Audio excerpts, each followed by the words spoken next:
오늘은 우리가 앞서 읽으셨던 베드로후서 2장 1절에서 9절까지의 말씀으로 바로 내 앞에 거짓 선생들이 있다라는 제목으로 함께 말씀을 나누려고 합니다. 바로 내 앞에 있다라고 제가 표현을 했죠. 어떤 의미가 숨겨져 있겠죠. 말씀 위에 잘 한번 생각해 보시기 바랍니다. 베드로는 지난 본문에서 진리의 복음을 다시 한번 증거하였습니다. 진리의 복음은 교묘히 만든 이야기가 아니었습니다. 복음은 베드로 자신이 직접 목격한 것이며 성경이 증거하고 있고 또한 성령이 그것을 알게 하시는 하나님의 역사입니다. 그렇기에 복음을 반복적으로 생각하고 또 생각해야 하는 것이죠. 복음을 계속해서 생각하고 반복적으로 생각하는 것으로 어떤 유혹에도 흔들리지 않는 믿음의 사람이 되어 가는 것입니다. 오늘 본문에서는 믿음의 사람들이 복음을 생각하고 다시 생각해야 하는 그 이유에 대해서 조금은 구체적으로 얘기를 합니다. 베드로는 그 성도들을 유혹하고 미혹하여서 그 믿음을 흔드는 거짓 교사들에 대해서 이제 경고합니다. 거짓 교사. 제가 분홍색으로 표현을 했죠. 왜 분홍색으로 표현했냐면 대부분 주님의 말씀을 얘기할 때 우리가 빨간색으로 하는데요. 빨간색이 아닌 거예요. 비슷한데 빨간색이 아닙니다. 다홍색은 좀 덜 표가 나서 제가 좀 분홍색으로 했습니다. 그러니까 거짓 교사라는 거죠. 가짜라는 겁니다. 그들이 왜 가짜인가? 거짓 교사들이 바로 가짜거든요. 이들은 가짜입니다, 여러분. 그들이 왜 가짜인지 그리고 그들에게 임하게 될 심판에 관해서 오늘 베드로는 이야기합니다. 가짜들은 어느 특정한 시대에만 활동했던 자들이 아닙니다. 가짜들은 언제나 믿음의 사람들과 동시대를 살아가며 성도들을 괴롭혔습니다. 베드로가 활동했던 시대에도 물론 있었지만 오늘날에도 가짜들은 교회를 무너뜨리는 가장 심각한 문제입니다. 보시는 표는 그 위키백과죠? 거기에 있는 그 한국의 이단 그 주요 이렇게 경로입니다. 그러니까 한국 이단이 어디서부터 시작돼가지고 어디까지 왔다. 보면은 뭐 저기 정명석도 있고 그죠? 이만희도 있고 다 있네요. 저 위에 이순화 씨부터 시작해가지고 저 때가 1917년이라고 합니다. 그러니까 1917년 뭐 그 전에도 있었을 텐데 어쨌든 우리가 구체적으로 알고 있는 시조를 보면은 1917년부터 그러니까 우리가 저 때가 기독교가 이제 들어왔으면 한참 부흥하고 막 그럴 때잖아요. 그때부터 지금까지 이단들은 계속 우리와 함께 했던 겁니다. 계속 우리가 동시대를 살아가고 있어요. 그렇기에 베드로는 시대를 막론하고 계속해서 등장하는 이 가짜들을 고발하고 있습니다. 이들의 목적은 오로지 믿는 자들을 넘어뜨리는 것이었습니다. 우리 본문 1절 말씀을 같이 한번 보시도록 하겠습니다. 그러나 백성 가운데 또한 거짓 선지자들이 일어났었나니 이와 같이 너희 중에도 거짓 선생들이 있으리라. 그들은 멸망하게 할 이단을 가만히 끌어들여 자기들을 사신주를 부인하고 임박한 멸망을 스스로 취하는 자들이라. 본문에 일어났었나니라는 말은 헬라어로 에게논토라는 단어를 사용하고 있습니다. 에게논토. 이 단어는 부정 과거예요. 과거사입니다. 그러니까 거짓 선지자들이 생겨났었다라는 거죠. 거짓 선지자들이 일어났었던 그때 과거의 역사를 말하고 있습니다. 예전에 거짓 선지자들이 있었다는 거죠. 앞서도 밝혔듯이 가짜들은 여러분 시대를 막론하고 등장하여서 하나님을 대적했습니다. 그리고 믿음의 사람들을 괴롭혔습니다.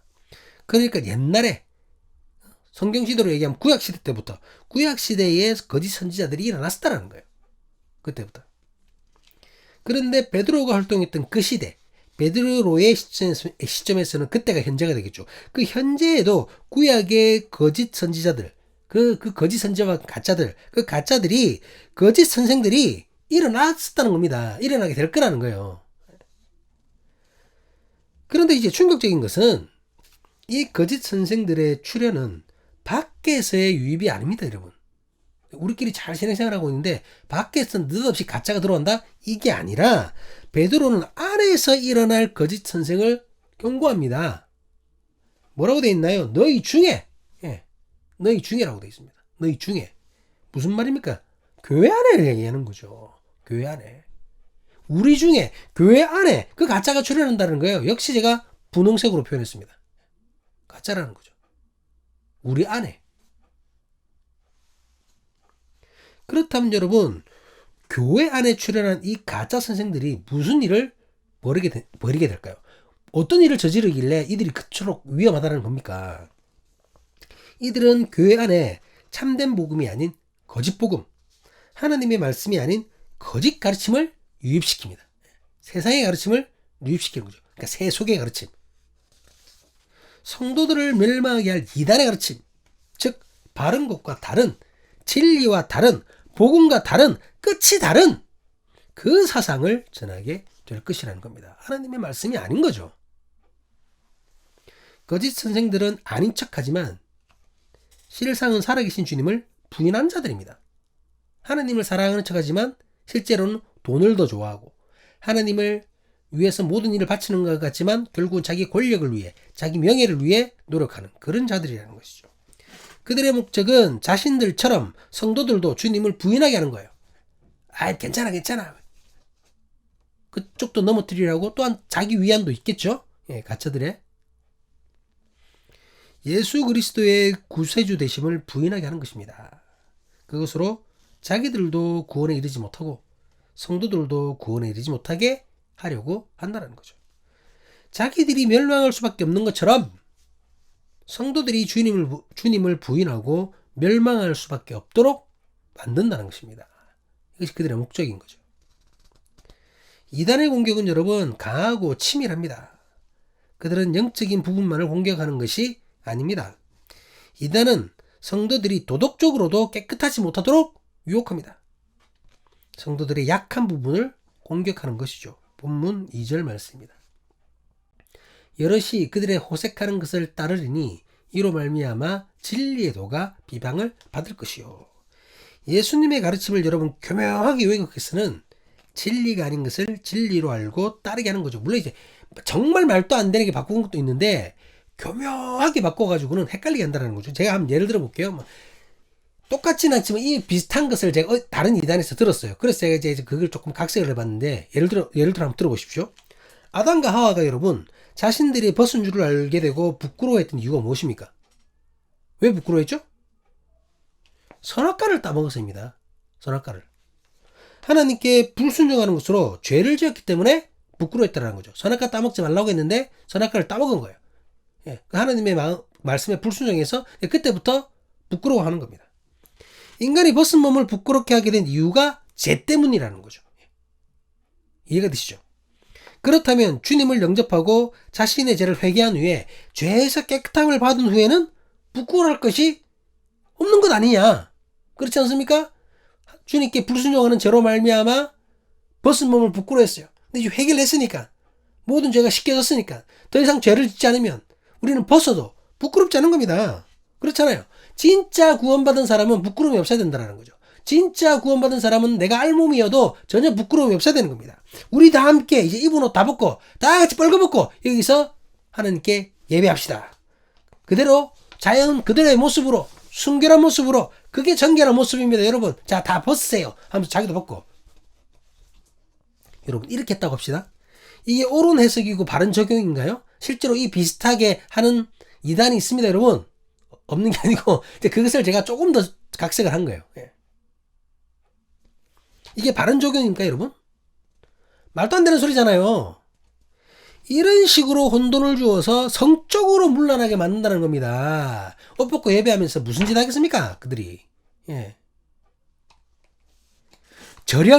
너무나도 저렴한 가짜들의 주장은 세상 사람들이 생각해도 어처구니 없는 어리석은 주장입니다. 아니, 종교에 잘 모르는 사람이 들어도 웃긴 얘기야 이게. 그러니 세상 사람들도 기독교를 예수님을 조롱하고 비방하는 겁니다. 너네 주님이 그래 가르치더나 하고. 실제로는 진리의 도가 아니잖아요. 헛소리잖아요. 아주 가짜들이 떠들어대는 저렴한 도입니다. 그런데 세상 사람들은 모르잖아요. 그 사람들한테는 다 똑같은 교회입니다. 뭐 2단이든 3단이든 그들이 보기에는 다 그냥 기독교예요. 그들이 보기에는. 그러니 엉뚱하게 진짜 진리이신 주님이 참된 교회가 비방을 받는 겁니다. 저렴한 도 때문에 진리의 도가 비방을 받는 거예요. 오늘날의 상황과 너무나 비슷하지 않습니까? 너무나 비슷합니다, 여러분. 이 가짜들 때문에. 가짜들은 자신들의 이익을 위해 거짓말하는 것을 전혀 부끄러워하지 않습니다. 본문 3절 말씀입니다. 그들이 탐심으로써 지어낸 말을 가지고 너희로 이득을 삼으니 그들의 심판은 옛적부터 지체하지 아니하며 그들의 멸망은 잠들지 아니하느니라. 그렇다면 여러분, 가짜들은 도대체 왜 이러는 걸까요? 왜 이렇게 자신들의 거짓말을 부끄러워하지 않으면서 왜 사람들을 이렇게 미혹하고 왜 자꾸 이렇게 이상한 짓을 하는 걸까요? 왜 말씀을 왜곡하는 겁니까? 왜 복음을 변질시키는 것입니까? 그것은 자신들의 이득 때문입니다. 자기 이익 때문이에요. 자기들의 배를 채우려는 겁니다. 뭡니까 여러분? 욕심 때문이라는 겁니다. 욕심. 세속적인 욕심.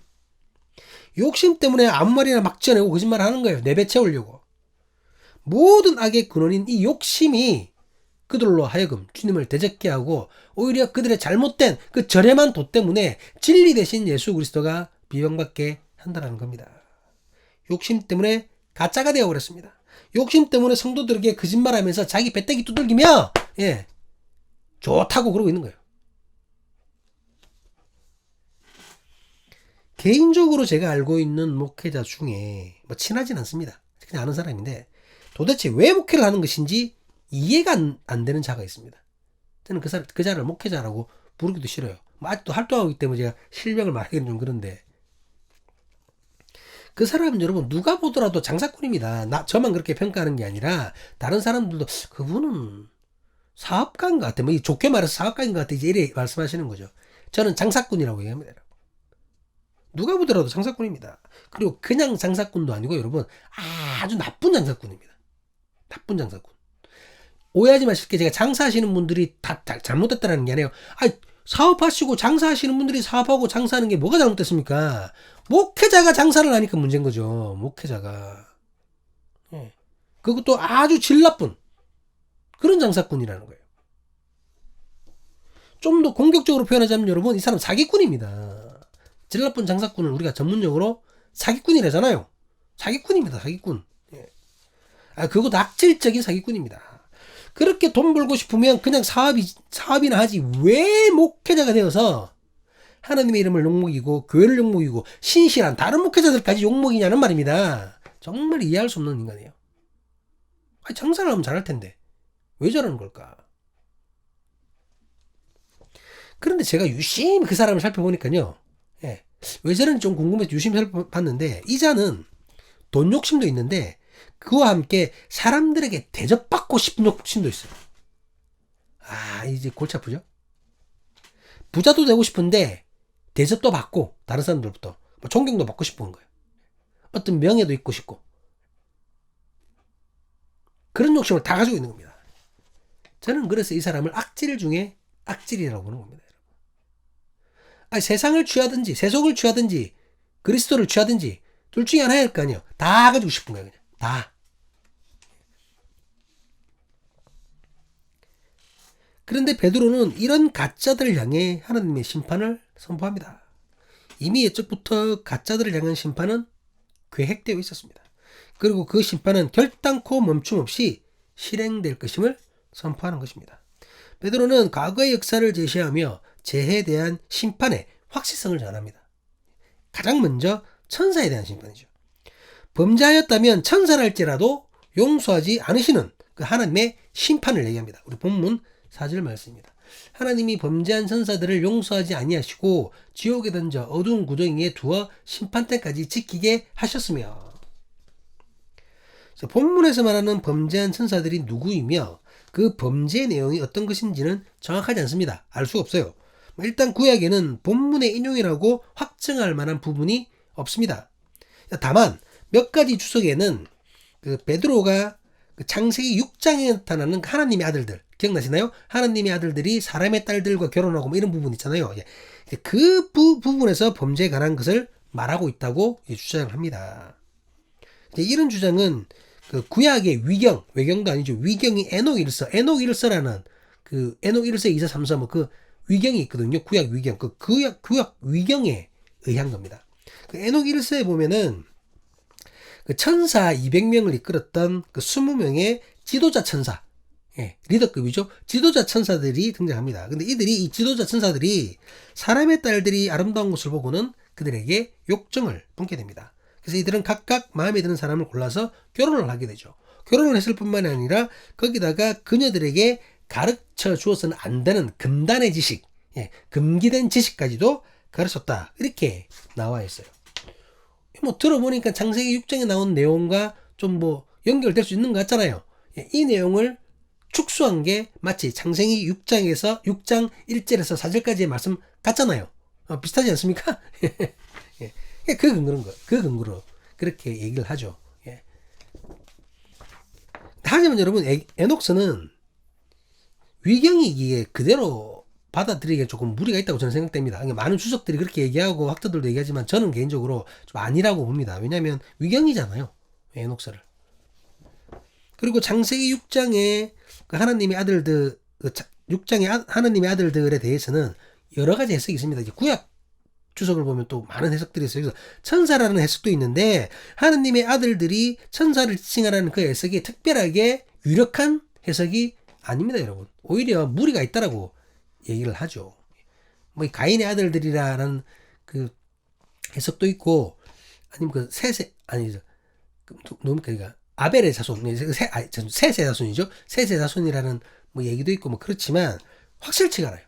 확실치 않습니다.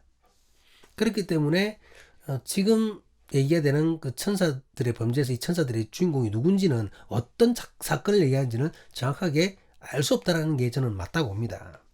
어쨌든 이 범죄한 천사들이 누구인지는 정확하게 알 수 없지만 그 범죄의 내용을 추측할 만한 부분은 신약 성경 유다서에서 발견할 수 있습니다. 우리 유다서 1장 6절 한번 보시겠습니다. 유다서는 1장밖에 없죠. 1장 6절입니다.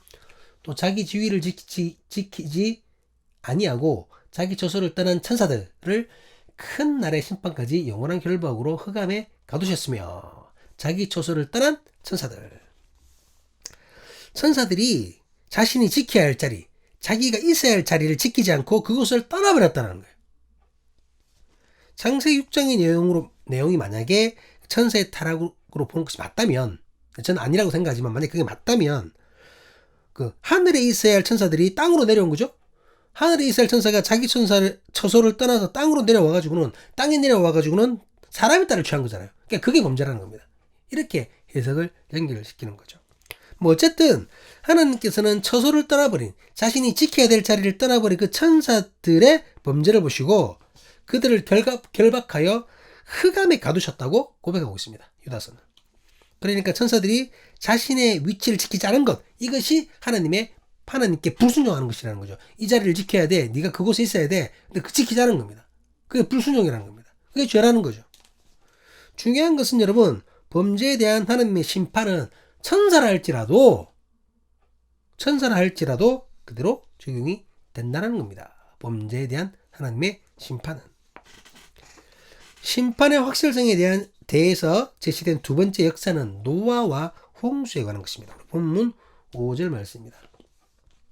이 세상을 용서하지 아니하시고 오직 의를 전파하는 노아와 그 7 식구를 보존하시고 경건하지 아니한 자들의 세상에 홍수를 내리셨으며, 창세기 6장 9절 이후에 기록된 역사를 언급하는 것입니다.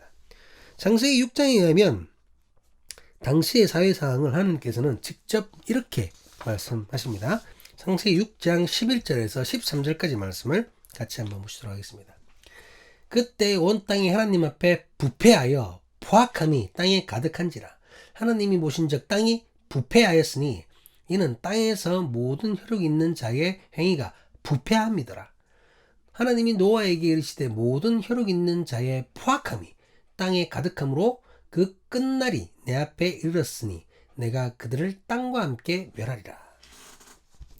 하나님께서는 계속해서 부패와 포악을 말씀하십니다. 제가 빨간 부분으로 표시했죠. 부패는 히브리어로 샤마트라는 단어입니다. 더럽혀졌다, 그런 뜻을 가지고 있죠. 그리고 포악은 히브리어로 하마스라는 단어입니다. 흉악, 잔인함을 의미합니다. 그러니까 당시의 사람들이 정결하지 못한 삶을 살면서 폭력적이기까지 한 거예요. 주님은 이러한 인간의 범죄를 참지 않으셨습니다. 그러기에 당대 의인이었던 노아의 가족만을 남겨두시고 모든 인간을 심판하셨습니다. 베드로는 심판의 확실성에 대한 세 번째 제시로 소돔과 고모라의 심판을 전합니다. 잘 아시죠? 소돔과 고모라. 우리 본문 6절 말씀입니다. 소돔과 고모라 성을 멸망하기로 정하여 재가 되게 하사 후세에 경건하지 아니할 자들에게 본을 삼으셨으며. 소돔과 고모라에 관한 내용은 창세기 19장에 기록되어 있습니다. 이 도시의 음란함은 거룩하신 하나님을 분노하게 했습니다. 이 도시의 사람들은 롯을 만나러 갔던 천사들에게까지 음욕을 품었던 자들입니다. 천사들에게. 물론 그들은 천사인 줄 몰랐겠죠. 하지만 어쨌든 하나님께서는 이곳에서도 의로운 롯의 가족만을 살리시고 모든 인간을 심판하셨습니다. 베드로는 자신이 제시한 이러한 심판을 하나님께서 사람들에게 본으로 삼으셨다고 말합니다. 공의의 하나님께서는 옛부터 죄악을 심판하셨습니다. 그러시면서 그것으로 후세 사람들에게 죄악에 대해서 경종을 울리셨던 거죠. 자주 언급하듯이 하나님의 심판은 죄인을 심판하는 것, 그것만이 목적이 아닙니다, 여러분. 남아있는 자들에게 경고하고 깨달음을 주는 거죠. 깨달으라는 겁니다. 돌아서라는 겁니다. 그리고 의인을 살리는 것이 목적입니다. 우리 본문 7절, 8절 같이 한번 보시도록 하겠습니다. 무법한 자들의 음란한 행실로 말미암아 고통당하는 의로운 롯을 건지셨으니 이는 이 의인이 그들 중에 거하여 날마다 저 불법한 행실을 보고 들으므로 그 의로운 심령이 상함이라. 근데 여러분, 우리가 창세기를 살펴보면 솔직히 롯이 그다지 의인이라고 생각되지 않는 것이 사실입니다. 그렇지 않나요? 아브라함과 너무 비교가 돼서 그럴 수도 있겠지만 어쨌든 이런 느낌입니다. 롯은 세상을 사랑한 그런 인물로 그려졌잖아요. 어느 곳을 선택할 거냐 할 때니까 자기가 보기 좋았던 그 소돔을 선택하지 않습니까? 그런데 그런 롯에게 하나님을 사랑하는 마음도 있었습니다, 여러분. 하나님의 말씀을 중요하게 생각해서 죄 때문에 괴로워할 줄 아는 심성을 가진 거예요. 이해가 되시나요? 그냥 막 죄를 지으면서도 앞에 우리 이단들, 부끄러워할 줄 모르는 자들, 주님의 말씀을 어기고 죄를 범하였음에도 부끄러워할 줄 모르고 자기 합리화에 바쁜 그런 인간들하고는 다르게 그래도 부끄러워할 줄 알았다는 거예요. 죄를 민망해할 줄 알았다는 겁니다. 다른 사람의 죄를 보면서 괴로워할 줄 알았다는 겁니다.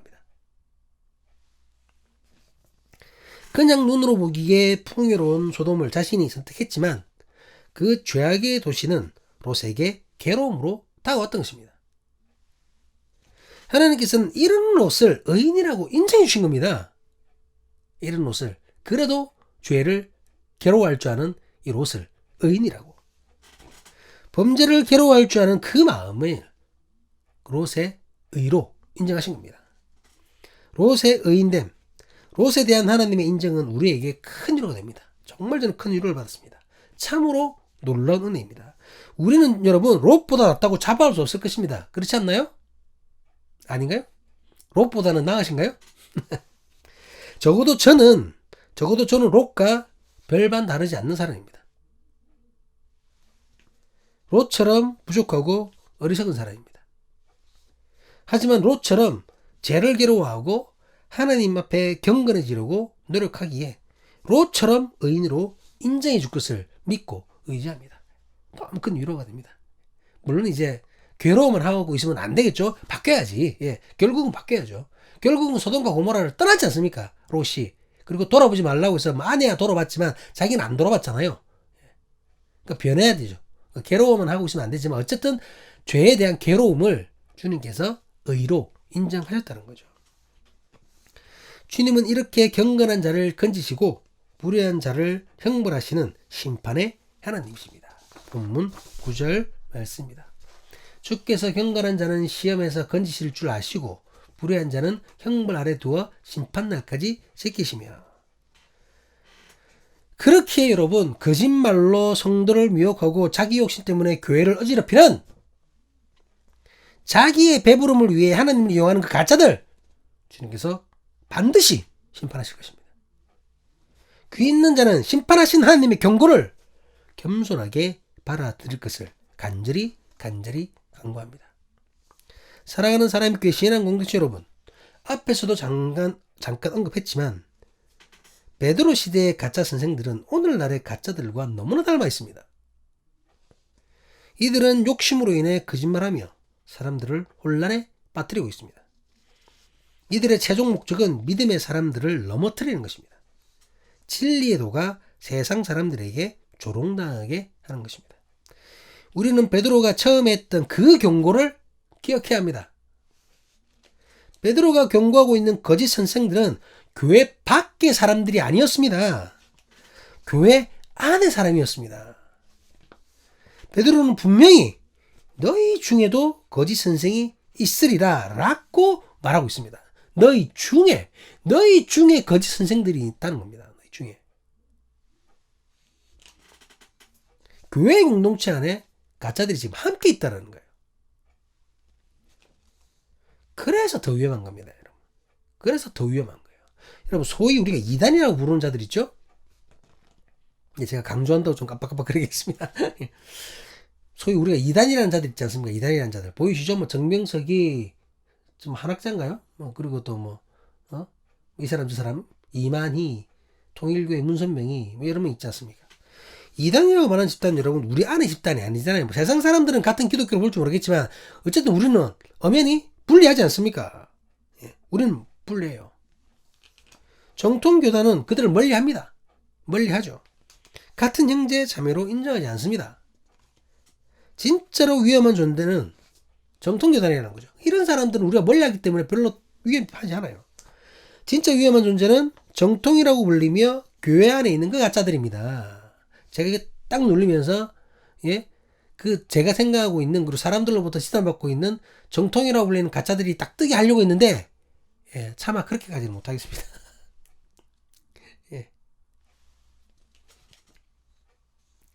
그들이 정말 위험한 자들이죠. 일반 성도들이 당연히 드러난 이단들 사이비처럼 경계하지 않는 자들입니다. 어떤 이들은 이 가짜들의 헛소리를 그래도 목회자 말이라고 그가 말하는 것을 그대로 받아들이고 있어요. 하나님께서 다 하셨습니다. 세습이 아니고 개성입니다. 말도 안 되는 말장난하고 있어요. 아들한테 물려주는 게 그게 세습이든 개성이든 승계든 그 땅에 무슨 소용이 있습니까? 물려준 거지. 아들한테 사업 물려두듯이. 실상 그 마음에 탐심이 가득한 가짜들이라는 사실을 우리는 기억해야 됩니다, 여러분. 정말 위험한 존재들이죠. 가짜들의 행태는 진리의 도를 세상 사람들에게 조롱당하게 한다고 했습니다. 지난 코로나 사태 때 신천지가 여러분 방역규칙을 어기면서 위기를 촉발했잖아요. 그래서 세상에 지탄을 받았습니다. 그래서 기독교인들이 왜 이단지단 하면서 멀리하는지 알겠다 이런 식으로 처음에는 됐어요. 그런데 그 이후에 정통이라고 불리지만 실상은 가짜인 그 거짓 선생들과 그 집단 그 사람들에 의해서 어떻게 했나요? 코로나가 더 창궐했잖아요. 확장해버렸잖아요. 시작은 신천지였지만. 그래서 교회가 코로나 전파의 주된 그 통로가 돼가지고는 그 주범이니 어쩌니 저쩌니 세상의 질책을 받는 주 대상이 되어버렸지 않습니까? 그때에 그래놓고 또 교회에서 한다는 말은 세상으로부터 우리가 핍박받는 거라고. 예배는 목숨처럼 지켜야 된다고. 예배를 왜 목숨을 걸고 지킵니까? 믿음을 지켜야지. 말도 안 되는 소리예요. 사랑이신 주님의 말씀을 따르는 것을 지켜야지. 예배의 대상이 그렇게 하면 안 된다라고 가르치는데 왜 예배하는 자들이 자기 맘대로 하고 있어요? 말도 안 돼. 믿는 자들의 믿음 때문에 여러분 세상으로부터 받는 고난, 그 고난과 실제로 내가 잘못해가지고 교회가 잘못을 저질러가지고 세상에게 꾸중 듣는 것, 욕먹는 것 이것은 구분돼야 됩니다. 구분돼야 돼요. 믿음 때문에 예수 그리스도 때문에 참된 일을 하다가 선한 일을 하다가 핍박받는 것 그것과 내가 잘못해가지고 세상 사람들도 지탄하는 그러면 안 되는데 그게 전혀 사랑이 아닌데 이렇게 가르쳐 주어도 자기 욕심 때문에 나쁜 짓을 저지르고 있는 그렇게 하다가 꾸중 듣는 것, 욕먹는 것, 비판받는 것 이건 다르다는 겁니다. 구분이 돼야지요. 이 세상에서 교회를 욕하면 그게 무조건 핍박입니까? 말도 안 되는 소리예요. 사랑하는 여러분, 우리를 미혹하는 가짜들은 멀리 있는 것이 아닙니다, 여러분. 바로 내 앞에 있습니다. 매주일 내가 쳐다보고 있는 사람일 수도 있어요. 하나님의 진리의 도가 세상으로부터 집단받게 하는 가짜들은 바로 우리 안에, 교회 안에 존재하고 있습니다. 그러기에 이러한 가짜를 분별할 수 있어야 합니다. 가짜들을 분별하기 위한 구분점은 주님의 말씀과 인간을 향한 사랑입니다. 말씀과 사랑입니다. 여러분. 말씀과 사랑을 기준으로 가짜들을 분별할 수 있어야 됩니다. 말씀에 어긋나면 가짜예요.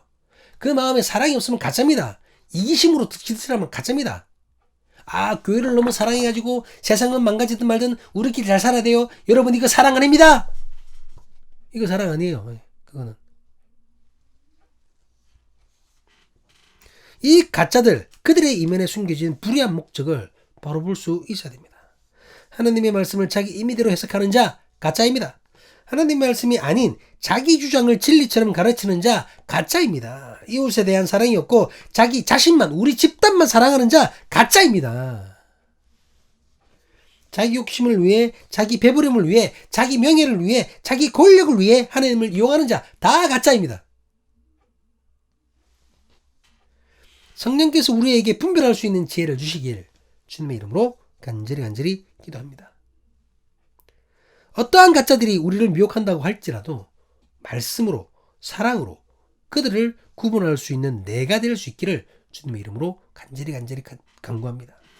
가짜들이 근처 온다 할지라도 우리의 말씀과 사랑이 그들을 구분하게 될 수 있는 사람의 교회 신앙 공동체가 될 수 있기를 참된 선생 되신 예수 그리스도의 이름으로 간절히 간구합니다. 기도하시겠습니다. 아멘, 아멘.